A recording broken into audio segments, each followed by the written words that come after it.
सारा बालू के टेंडर हमारे नामे रह जाए।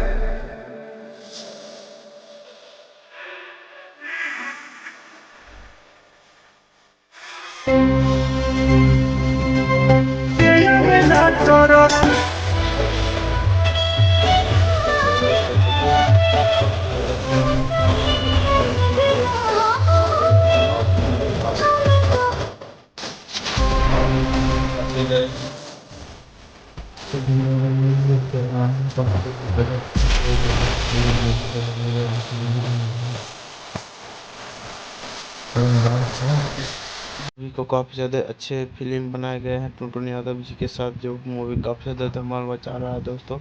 तो ये मूवी काफ़ी ज़्यादा अच्छी भोजपुरी दर्शकों के द्वारा लग रहा है और ये मूवी काफ़ी ज़्यादा अच्छी बनाई गई है दोस्तों। इस तरह से टुनटुन यादव का मूवी काफ़ी ज़्यादा सुर के बटोरा है और चर्चा में है कि इस मूवी देख किस तरह का मूवी है और ये टुनटुन यादव की मूवी अच्छी लगती है दोस्तों।